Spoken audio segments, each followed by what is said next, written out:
Guillain బారీ syndrome కొత్త జబ్బేమీ కాదు, పాతదే. అయినా ఇటీవల పూణే పరిసర ప్రాంతాల్లో ఎక్కువగాను, మన దగ్గర అక్కడక్కడ జీబీఎస్ కేసులు నమోదవుతున్నాయి. మామూలుగా పెద్దలకే పరిమితమయ్యే గులియన్ బారీ సిండ్రోమ్ ప్రస్తుతం పిల్లలు, శిశువుల మీద కూడా దాడి చేస్తోంది. కొందరికి వెంటిలేటర్ సాయంతో అత్యవసర చికిత్స చేయాల్సిన పరిస్థితి కూడా తలెత్తుతుంది. నాడీ వ్యవస్థను కుప్పకూల్చి పక్షవాతం తాలూకు లక్షణాల్ని తెచ్చిపెట్టే గులియన్ బారీ సిండ్రోమ్ గురించిన పూర్తి వివరాల్ని ఇప్పుడు తెలుసుకుందాం.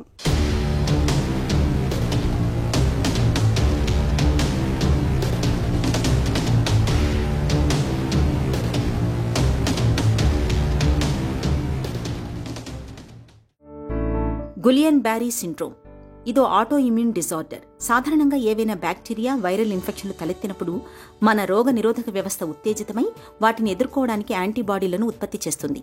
ఇవి హానికారకాల పనిపట్టి ఇన్ఫెక్షన్లను నయం చేస్తాయి. అయితే ఈ యాంటీబాడీలు పొరపాటున కొందరిలో వారి కణజాలాన్నే శత్రువుగా భావించి దాడికి దిగుతాయి. ఫలితంగా సొరియాసిస్, ల్యూపస్ వంటి ఆటో ఇమ్యూన్ జబ్బులు తలెత్తుతాయి. గులియన్ బారీ సిండ్రోమ్ కూడా ఇలాంటి సమస్యే. వెన్నుపాము నుంచి కాళ్లు, చేతుల వంటి భాగాలకు వెళ్లే నాడుల మీది మైలిన్ అనే రక్షణ పొరను ఈ యాంటీబాడీలు దెబ్బతీయడంతో సమస్య మొదలవుతుంది. మైలిన్ పొర క్షీణిస్తే నాడీ సంకేతాలు ముందుకు ప్రసరించడం నెమ్మదిస్తుంది. దీంతో షార్ట్ సర్క్యూట్ తలెత్తి సంకేతాలు అస్తవ్యస్తం అవుతుంటాయి. ఫలితంగా కాళ్లు, చేతులు వంటి అవయవాలు బలహీనమవుతాయి. కొందరిలో పక్షవాతంలో మాదిరిగా కండరాలు చచ్చుబడే ప్రమాదం కూడా ఉంటుంది.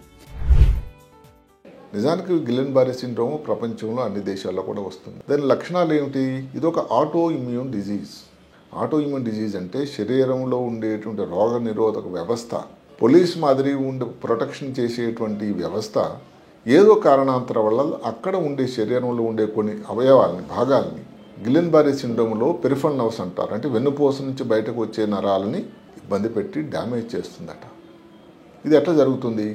ఏదన్నా ఒక వైరల్ ఇన్ఫెక్షన్ వచ్చిందనుకోండి, లేదు ఇప్పుడు ఈ సీజన్లో బాగా తెలుస్తున్నది ఏమిటంటే క్యాంపైలోబాక్టర్ జెజునై అని ఈ ఇన్ఫెక్షన్ వచ్చింది. అంటే ఏమిటి? పొట్ట నొప్పి వచ్చింది, నీల విరోచనాలు, గ్యాస్ట్రోఇటిస్ ఎంటరైటిస్ అంటాం కదా, అది వచ్చింది, తగ్గిపోయింది. కానీ ఒక వారం 10 రోజుల తర్వాత కొన్ని లక్షణాలు పడచూపడం మొదలైనవి. ఎట్లాంటివి? కాళ్ళు నడవడం కష్టం అవడం, మింగడంలో కష్టం, కొంచెం మాటలో కష్టం, ఆయాసం, తిమ్ముర్లు, కాళ్ళలో ఏదో సూదులతో దీంతో పొడిచినట్టు, అదే గుండె స్పందనలో కూడా తేడా రావడం, అది బీపీలో కూడా కొంచెం ఒకసారి ఎక్కువ ఉండడం, కొన్నిసార్లు తక్కువ ఉండడం, గుండె స్పందన ఎంత తేడా రావడం అంటే అప్పుడప్పుడు పేస్ మేకర్ కూడా పెట్టాల్సిన అవసరం రావడం, కాళ్ళు చేతులు వీక్ అయిపోయి వెంటిలేటర్ పెట్టాల్సినటువంటి విషయం కూడా ఈ ఇబ్బందులు ఉంటూ ఉంటుంది. గులియన్ బారీ సిండ్రోమ్కు ఖచ్చితమైన కారణం ఏంటన్నది తెలియదు. కానీ అత్యధిక శాతం మందిలో ఇన్ఫెక్షన్ మొదలైన 1-2 వారాల తర్వాతే ఇది బయటపడుతుంటుంది. ప్రధానంగా కాంపైలోబాక్టర్ బెజునీ బ్యాక్టీరియా కారణమని చెప్పుకోవచ్చు. సైటోమెగాలే, ఎప్స్టీన్ బార్, జికా వైరస్ల వంటివి దీనికి కారణం కావచ్చు. ఈ బ్యాక్టీరియా, వైరస్ల వ్యాప్తికి బాధితుల మలంతో కలుషితమైన నీరు, ఆహారమే ప్రధాన కారణం కావటం గమనార్హం. అరుదుగా ఇన్ఫ్లుయెంజా, టెటనస్ టీకాల వంటివి గులియన్ బారీ సిండ్రోమ్కు దోహదం చేయవచ్చు. గులియన్ బారీ సిండ్రోమ్ బారిన పడ్డప్పుడు పాదాలు, కాళ్లలో బలహీనత మొదలై చేతులు, ఛాతీ, మెడ, ముఖం వంటి భాగాలకు విస్తరిస్తూ ఉంటుంది. సమస్య ముదురుతున్న కొద్దీ కండరాల బలహీనత పక్షవాతంగానూ మారుతుంది. కొంతమందిలో వేళ్లు, మడమలు లేదా మణికట్టు వద్ద సూదులు పడుస్తున్నట్టు అనిపిస్తుంటుంది. కాళ్ల నొప్పులు, సరిగ్గా నడవలేకపోవడం, నడుస్తున్నప్పుడు తూలటం, మెట్లు ఎక్కలేకపోవడం, నోరు వంకరపోవటం, మాట్లాడటం, నమలటం, మింగటంలో ఇబ్బంది పడటం, 1-2 దృశ్యాలు కనిపించడం, కళ్లను కదిలించలేకపోవటం, శ్వాస తీసుకోవడానికి తోడ్పడే కండరాలు బలహీనం కావటం వంటి లక్షణాలు కనిపిస్తుంటాయి. అరుదుగా కొందరికి విపరీతమైన చెమటలు పడుతుంటాయి. ఒకే చోట పూణే పరిసర ప్రాంతాలు, దాని పక్కన ఉండేటువంటి ఇంకో కార్పొరేషన్ పింప్రి చించ్వాడ్, ఇవన్నీ ఏరియాలో చూసుకున్నట్టయితే అసలు 166 కేసులు ఒకేసారి ఒక నెల లోపల 2 వారాల్లో రావడం అన్నదే అవుట్ బ్రేక్ అని దీన్ని నామకరణం చేశారు. అందుకని కారణాలు వెతుకుతూ ఉంటే దీని లోపలికి ఇప్పుడు ఇండియన్ కౌన్సిల్ మెడికల్ రీసెర్చ్ అని వాళ్ళు, NIV national institute of virology, ప్రపంచ ఆరోగ్య సంస్థ కూడా రంగంలోకి దిగి కడు చర్యలు, దానికి పరీక్ష విధానాలు చూస్తూ ఉన్నారు. చివరికి తేలింది ఏమిటంటే ఎక్కువ శాతం ఏదైతే అక్కడ పారిశుధ్యం అన్నది తక్కువ ఉంది ఆ ప్రాంతంలో. ఈ మధ్యకాలంలో కొన్ని ప్రాంతాలు పూణే కార్పొరేషన్లోనికి చేర్చబడ్డాయి. చేర్చడం వరకు బాగానే ఉంది, కానీ ఆ గ్రామాల్లో కొన్ని నీరు తాలూకా ఏదైతే ఉందో అది ప్రొటెక్టెడ్ నీరు కాదట, కలుషితమైన నీరు.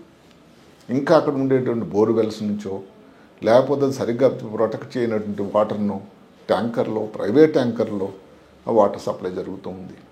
ఈ ప్రైవేట్ ట్యాంకుల పరీక్ష చేయగా చాలా వాటిల్లో కాంపైలోబాక్టర్ జెజునై అని ఒక బ్యాక్టీరియా తేలింది.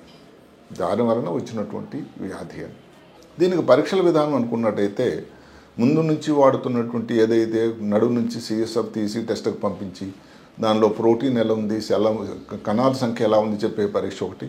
వీటిలో ప్రోటీన్ పెరుగుతూ ఉంది.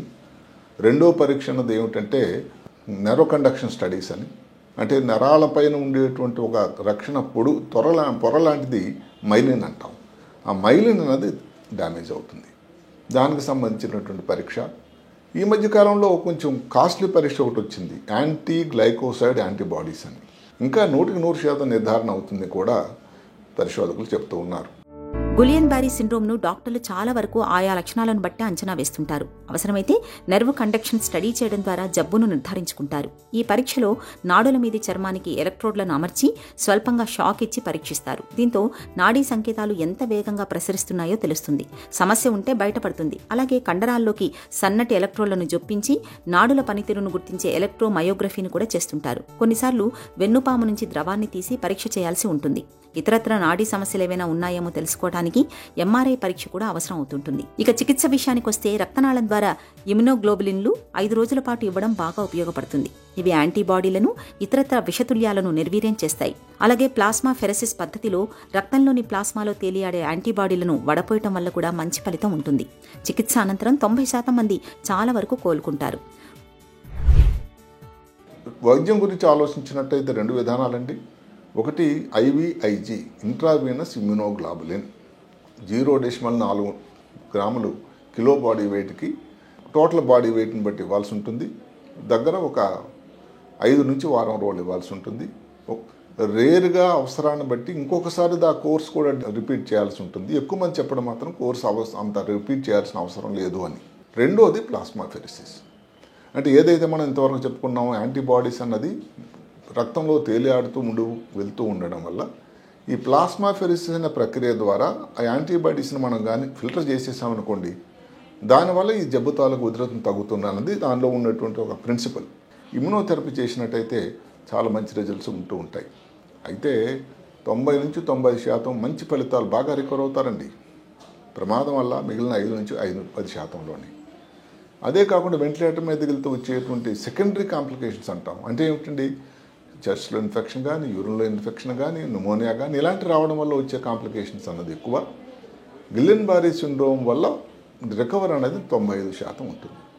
కాబట్టి ప్రమాదం అంటే ఉన్నది కానీ భయపడాల్సిన అవసరం లేదు. దీనికి తీసుకోవాల్సిన జాగ్రత్తలు అన్నట్టయితే కలుషితమైన నీటిని సేవించకూడదు. నీరు వేడి చేసుకొని బాగా తాగాలి. భోజనం చేసే పదార్థాలు కూడా వేడిగా ఉండాలి. గులియన్ బారీ సిండ్రోమ్కు ఎంత త్వరగా చికిత్స తీసుకుంటే అంత బాగా కోలుకుంటారు.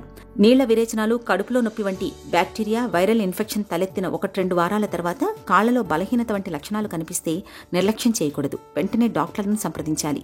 చికిత్స ఆలస్యమైతే కాలు, చేయి బలహీనత వంటివి అలాగే ఉండిపోవచ్చు. ఇక నివారణ విషయానికొస్తే కాచి వడబోసిన సురక్షితమైన నీటిని తాగటం మేలు. కూరగాయలు, పండ్ల వంటి వాటిని 1-2 సార్లు శుభ్రంగా కడిగిన తర్వాతే వాడుకోవాలి.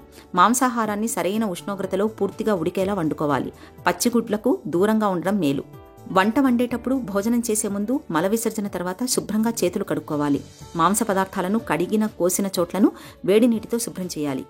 ఈ జబ్బు నేరుగా ఒకరి నుంచి మరొకరికి సోకేది కాకపోయినప్పటికీ కలుషిత నీరు, ఆహారం ద్వారా వ్యాపిస్తున్న నేపథ్యంలో జాగ్రత్తగా ఉండడం అవసరం.